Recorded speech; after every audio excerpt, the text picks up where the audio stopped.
할렐루야, 성도 여러분 반갑습니다. 목요일 아침 기도에 우리 같이 드리겠습니다. 주님 가르쳐 주신 기도 함께 하겠습니다. 하늘에 계신 우리 아버지여, 이름이 거룩히 여김을 받으시오며 나라의 임하옵시며 뜻이 하늘에서 이룬 것 같이 땅에서도 이루어지이다. 오늘날 우리에게 일용할 양식을 주옵시고 우리가 우리에게 죄 지은 자를 사하여 주옵시고 우리의 죄를 사하여 주옵시고 우리를 시험에 들게 하지 마옵시고 다만 악에서 구하옵소서. 대개 나라와 권세와 영광이 아버지께 영원히 있사옵나이다. 아멘. 우리 함께 찬송 나 주님의 기쁨 되기 원하네 함께 찬송하겠습니다.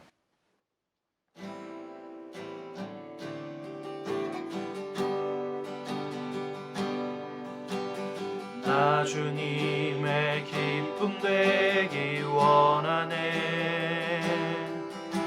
내 마음을 새롭게 하소서. 새 부대가 되게 하여 주사. 주님의 빛 비추게 하소서.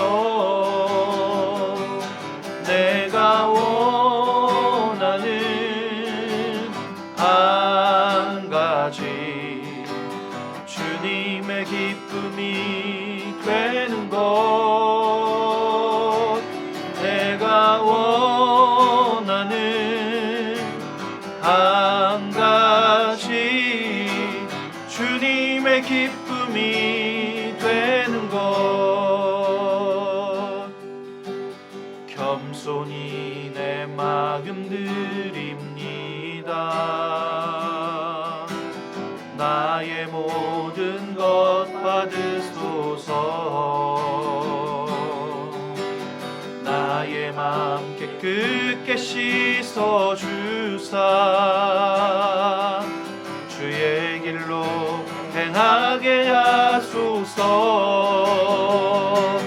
내가 원하는 한 가지 주님의 기쁨이 되는 것. 내가 원하는 한 가지 주님의 기쁨이 되는 것. 내가 원하는 한 가지. 내가 원하는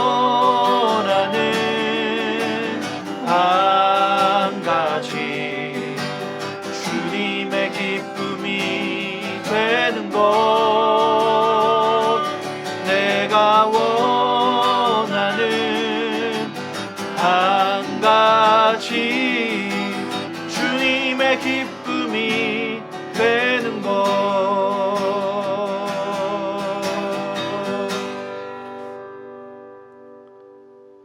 아멘. 우리 하나님 말씀 보겠습니다. 하나님 말씀은 로마서 12장 14절에서 16절의 말씀입니다. 로마서 12장 14절에서 16절의 말씀. 너희를 박해하는 자를 축복하라. 축복하고 저주하지 말라. 즐거워하는 자들과 함께 즐거워하고 우는 자들과 함께 울라. 서로 마음을 같이하며 높은 데 마음을 두지 말고 도리어 낮은 데 처하며 스스로 지혜 있는 채 하지 말라. 아멘.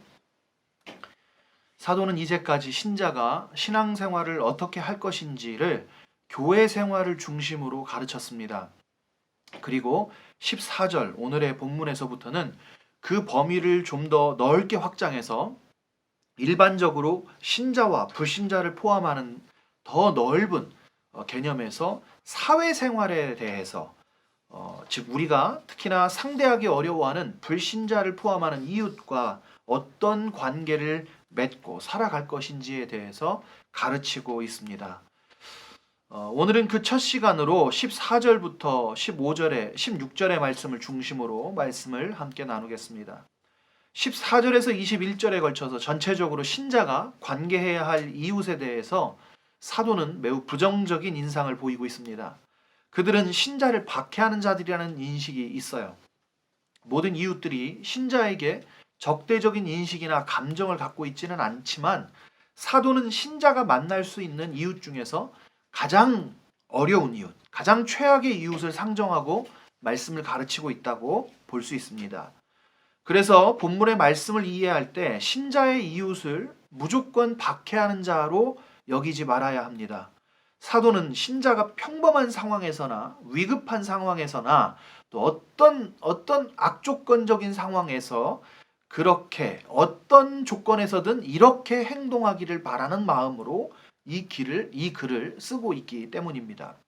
첫 번째로 축복하고 저주하지 말아야 합니다. 박해하는 자를 축복하라는 이 말씀은 저주하지 말라는 말로 앞에 축복하라는 명령을 더 강화합니다. 신자가 세상의 이웃을 대하는 원칙은 신자가 신자를 대하는 원칙과 크게 다르지 않아요. 축복하는 것입니다. 우리의 관계의 가장 기본적인 어떤 원칙은 축복하는 것입니다. 우리는 이웃을 대할 때 우리 자신을 축복하는 사람으로 여기고 그렇게 우리의 축복의 상대자로 사람을 만나야 하는 것이죠. 사도는 그것을 말하고 싶은 것입니다. 신자는 축복하는 사람이라는 것이죠. 그가 자신을 박해하는 사람일지라도 말입니다. 내가 나를 박해하는 사람을 만날 때에도 그는 나의 축복이 필요한 사람이고 나는 그를 축복해야 하는 사람이라고 그렇게 관계를 설정하라는 것입니다. 신자의 존재가 이미 축복의 통로입니다. 그리스도를 통한 온 인류의 복의 통로이므로 신자는 어느 때라도 자신을 통해서 그리스도로 말미암은 복, 우리를 복되게 한 그 복이 상대에게 임하기를 간절히 사모하는 사람들인 것이죠. 사람은 자기를 싫어하고 미워하는 사람을 기가 막히게 알아챕니다. 서로 상대에 대한 마음을 숨긴다고 해도 그것들이 말투나 표정으로 다 드러나게 되어 있어요. 그런데 하물며 저주하는 마음이겠습니까? 내가 상대를 저주하는 마음을 갖고 있다면 상대가 내 마음에 있는 이 저주하는 마음을 모를까요? 내가 입으로 그것을 그에게 표현하지 않는다고 하여도 상대는 이미 나에게서 내 마음이 어떤지를 감을 잡을 거예요. 우리는 주님의 복음을 전하는 사람들입니다. 누가 저주하는 자들에게서 복음을 듣겠습니까? 사도는 이 말을 하고 있는 거예요. 우리가 복음을 전하는 자, 즉 축복하는 자로 존재하기 때문에 우리가 어느 누구를 대할 때든지 그것을 명심하고 그에게 복을 빌라는 것입니다. 두 번째로 공감하는 것입니다. 즐거워하는 자들과 함께 즐거워하고 우는 자들과 함께 울라. 공감해 주라는 것이죠. 즐거워하는 사람들의 즐거움을 공감해 주고 우는 사람들의 우는 이유에 대해서 공감해 주는 것입니다. 공감 능력은 이 시대의 화두가 되었습니다. 어르신들은 자신들이 청년의 시절을 겪었으면서도 이 시대의 젊은이들을 이해하지 못합니다. 젊은이들은 자신들도 늙을 것이면서 나이든 이를 공감하지 못하지요. 신자는 어느 시대를 살든 공감을 잘 하는 사람이어야 합니다. 그들이 우리를 미워하는 사람일지라도 말이죠. 코로나 대유행의 시대에 모두가 교회를 비난합니다. 여러분 혹시 그들의 비난에 공감하고 있습니까? 공감해야만 합니다. 그것이 우리에게 주어진 명령이에요. 세상이 교회와 예배와 교제를 이해하지 못하고 있습니다.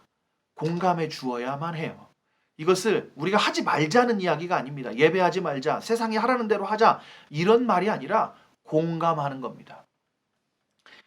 그마저도 공감해 주어야 돼요. 하나님께서 더 많은 공감 능력을 주시도록 간구해야만 합니다.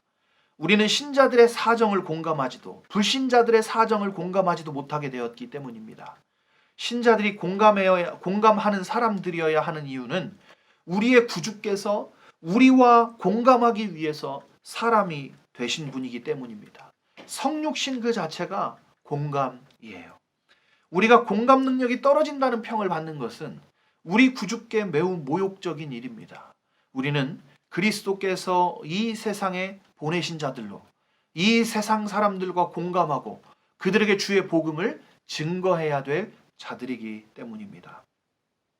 신자들로 하여 우리 구주께서 얼마나 세상을 사랑하셨는지를 알게 하기 위해서라도 우리에게 공감 능력이 필요해요.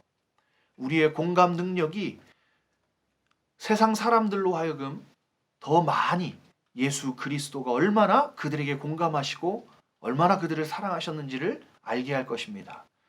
마지막으로 세상 모든 일에 답을 아는 것처럼 행동하지 말아야 합니다. 말이 좀 거친 것을 용서하시기 바랍니다.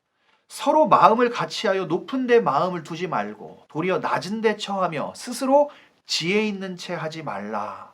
이 말은 오만하게 행동하지 말고 겸손하라는 것이죠. 잘난 체 하지 말라는 겁니다. 아는 체 하지 말라는 거예요.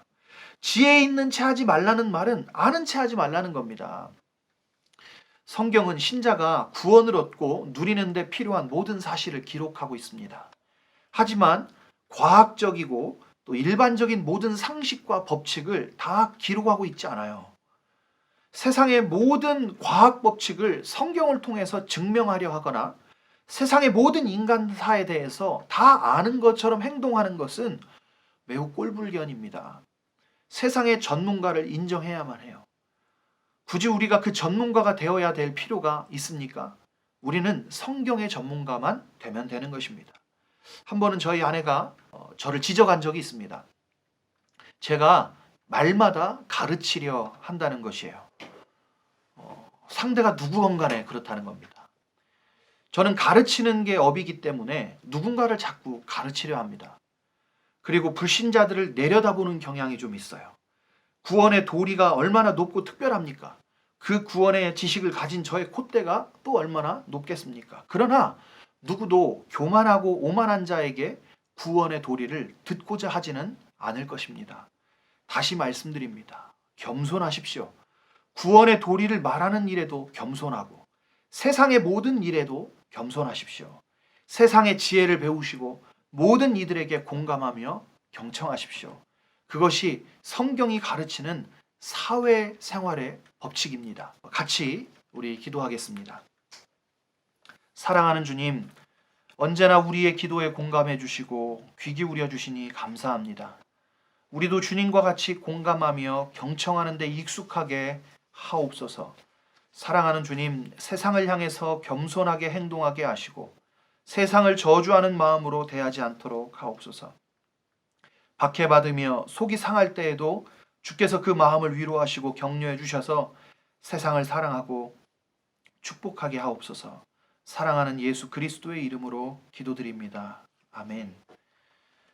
우리 구주 예수 그리스도의 대속하신 은혜와 거룩하신 아버지의 다함이 없는 사랑하심과 내주하시는 성령 하나님의 친밀한 교제하심이 박해하는 자들 앞에서도 저주하지 않으며 공감하며 겸손하기를 다짐하는 주의 자녀들에게 이제와 영원까지 함께 있을지어다. 아멘.